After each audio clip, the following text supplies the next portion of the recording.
Assalamualaikum warahmatullahi wabarakatuh. Selamat pagi semuanya. Perkenalkan, saya Sylvia Maharani sebagai moderator dan rekan-rekan saya yang ikut serta dalam mengerjakan PPT ini. Kami dari kelompok 6. Pada kesempatan kali ini, kami akan membahas mengenai analisis keputusan investasi. Kami berharap presentasi ini bisa memberikan pemahaman yang jelas dan bermanfaat untuk kita semua. Yang pertama, latar belakang. Apa itu keputusan investasi? Pengertian keputusan investasi adalah proses pemilihan pengalokasian dana ke dalam bentuk investasi. Tujuan keputusan investasi adalah membuat penentuan yang bijaksana saat memilih berbagai alternatif instrumen investasi dengan mempertimbangkan berbagai faktor seperti risiko, data, dan informasi yang berkenaan dengan investasi. Data dan informasi yang terkuantifikasi ke dalam data cash flow dan inflow dari penggunaan investasi yang akan dipertimbangkan, maupun data-data ekonomi yang lain yang berasal dari luar yang ada relevansinya dengan pembiayaan dan hasil investasi tersebut. Kemudian data ini kita prediksi dan kumpulkan selama usia investasi. Akhirnya kita analisis berdasar perhitungan statistik, logika ekonomi, dan kita simpulkan kelayakannya, pilihan dan keputusan investasi yang akan kita tentukan di antara pilihan-pilihan investasi tersebut. Pengertian keputusan investasi. Keputusan investasi adalah proses pengalokasian dana ke dalam berbagai instrumen dengan harapan mendapatkan keuntungan di masa depan. Menjadi langkah penting baik bagi perusahaan maupun individu, karena menyangkut penggunaan dana dalam jangka panjang. Dalam pengambilan keputusan, perlu mempertimbangkan risiko, tingkat pengembalian atau retur, biaya modal, dan arus kas agar hasil investasi sesuai dengan tujuan yang diinginkan. Baik, pada kesempatan hari ini saya akan membacakan tujuan keputusan investasi. Ada 4 tujuan keputusan investasi, yaitu 1. Menilai kelayakan proyek, menggunakan metode penilaian NPV atau IRR dan lain-lain agar hanya investasi yang menguntungkan yang dijalankan. 2. Memaksimalkan nilai perusahaan atau kekayaan pemegang saham atau investasi yang tepat akan meningkatkan nilai jangka panjang, bukan sekedar keuntungan singkat. 3. Mengolah resiko dan ketidakpastian atau membantu mengantisipasi perubahan pasar dan mengurangi potensi kerugian. 4. Mengoptimalkan penggunaan sumber daya, mencegah pemborosan modal, dan memastikan dana dialokasikan pada proyek paling produktif. Untuk selanjutnya yaitu manfaat keputusan investasi. Ada beberapa manfaat, yaitu 1. Efisien alokasi dana. Memilih investasi yang lebih cepat balik modal dan memberi keuntungan tinggi. Yang kedua, meningkatkan kepercayaan stakeholder. Laporan dan analisis yang jelas membuat investor, pemegang saham, atau kreditur yakin. Ketiga, meningkatkan profitabilitas dan daya saing, atau investasi tepat menambahkan keuntungan serta memperkuat posisi perusahaan di pasar. Yang keempat, mendukung keputusan berkelanjutan atau mempertimbangkan aspek sosial dan lingkungan sehingga investasi aman jangka panjang. Saya akan melanjutkan pembacaan yaitu proses investasi. Proses investasi terbagi menjadi 6. Yang pertama, menentukan tujuan investasi. Tujuan harus jelas dan terukur. Jangka pendek, menengah, dan panjang. Contohnya seperti dana darurat, pendidikan, pensiun. Yang kedua, menilai resiko dan profil investor.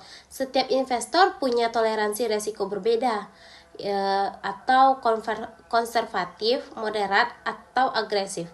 Resiko bisa berupa seperti pasar modal, kredit, atau inflasi. Yang ketiga, pemilihan instrumen investasi disesuaikan dengan tujuan dan resiko. Contohnya deposito, obligasi, terus saham dan kripto. Yang keempat, diversifikasi portofolio. Menyebar dana ke berbagai instrumen untuk mengurangi resiko kerugian. Yang kelima, pelaksanaan dan pemantauan. Investasi dilakukan bertahap, misalnya dengan strategi dollar cost averaging. Portofolio ditinjau secara berkala, kuartal atau tahunan. Yang keenam, evaluasi dan penyesuaian. Bandingkan hasil aktual dengan target, lakukan relabelizing jika tujuan atau kondisi pasar berubah. Baik, selanjutnya ada biaya modal. Pengertian biaya modal adalah semua biaya yang benar-benar dikeluarkan perusahaan untuk memperoleh sumber dana yang akan digunakan dalam investasi. Menjadi dasar penting dalam analisis keputusan investasi. Jenis biaya modal ada dua. Yang pertama modal asing atau utang. Berasal dari pihak luar perusahaan. Bersifat sementara dan wajib dikembalikan. Dibagi menjadi tiga, yaitu yang pertama jangka pendek, short term debt. Yang kedua jangka menengah, intermediate debt. Yang ketiga jangka panjang, long term debt. Dan jenis biaya modal yang kedua modal sendiri atau equity. Berasal dari pemilik perusahaan, bersifat permanen, tidak perlu dikembalikan sumbernya. Terbagi menjadi dua, yaitu internal, laba ditahan atau profit perusahaan. Yang kedua, eksternal, setoran modal dari pemilik. Dan peran biaya modal menjadi dasar perhitungan dalam penentuan tingkat diskonto atau diskonto rate, membantu menilai kelayakan investasi agar hasil dapat menutupi biaya pendanaan. Sekian, Assalamualaikum warahmatullahi wabarakatuh. Baiklah, saya akan melanjutkan materi selanjutnya, yaitu arus kas atau cash flow. Pengertian dari arus kas adalah catatan pemasukan atau cash inflow dan pengeluaran cash outflow perusahaan dalam periode tertentu. Penting untuk menjaga likuiditas, solvabilitas, dan kesehatan keuangan.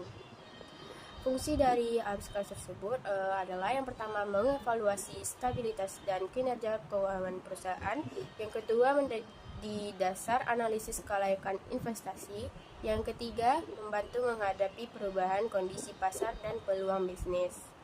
Jenis arus kas dalam investasi menurut Syahyunan 2014. Yang pertama arus kas awal atau initial cash flow. Pengeluaran pada awal proyek atau investasi, misalnya biaya pembangunan atau biaya peralatan. Yang kedua ada arus kas operasi atau operating cash flow, kas masuk atau keluar selama proyek berjalan dan menghasilkan pendapatan. Yang ketiga arus kas terminal atau terminal cash flow, kas pada akhir umur investasi atau nilai sisa aset atau pemulihan modal kerja. Baiklah, materi selanjutnya yaitu metode penilaian investasi. Yang pertama model non-diskonto atau tidak memperhitungkan nilai waktu uang. Payback period atau PP, mengukur waktu yang dibutuhkan untuk mengembalikan investasi awal.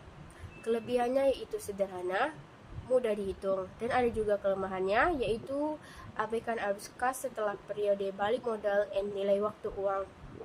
Yang selanjutnya yaitu accounting rate of return atau ARR, menghitung tingkat pengembalian rata-rata dari laba akuntansi. Kelebihannya mudah, fokus pada profit rata-rata, dan ada juga kelemahannya yaitu tidak perhitungkan nilai waktu uang dan inflasi. Selanjutnya saya akan menjelaskan tentang metode penilaian investasi yaitu Net Present Value NPV, selisih nilai sekarang, kas masuk dan kas keluar. Yaitu kriteria NPV lebih kecil dari 0 atau proyek layak. Kelebihannya langsung menunjukkan nilai tambahan. Kelemahan sensitif terhadap eliminasi arus kas dan lingkungan diskonto. Yang kedua, internal rate of return IRR, tingkat diskonto yang membuat NPV sama dengan O. Kriteria IRR, biaya modal proyek layak. Kelebihan mudah dibandingkan dengan tingkat bunga pasar. Kelemahannya bisa ada banyak IRR untuk proyek tidak konvensional. Yang ketiga, Profitability Index IPPI, rasio nilai sekarang, arus kas masuk, investasi awal. Kriteria PI lebih kecil dari 1, proyek layak. Kelebihannya bagus untuk peringkat proyek dengan dana terbatas. Kelemahannya mirip NPV tapi kurang populer.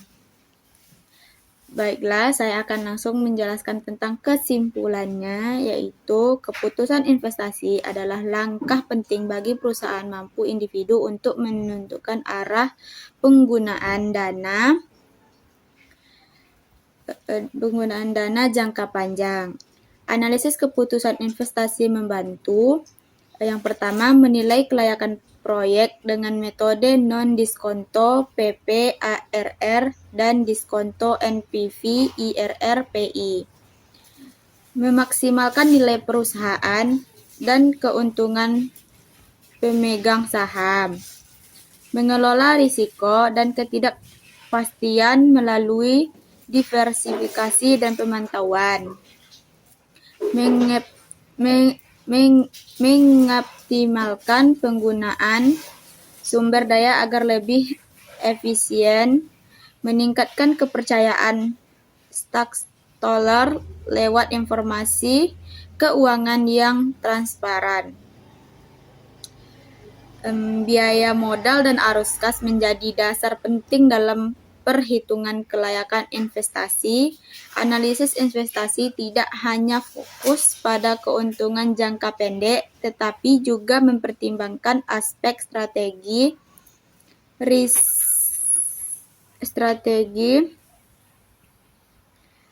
keterlanjutan, serta dampak sosial ekonomi.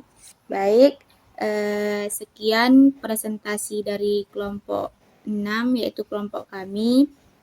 Saya sudahi dengan wassalamualaikum warahmatullahi wabarakatuh.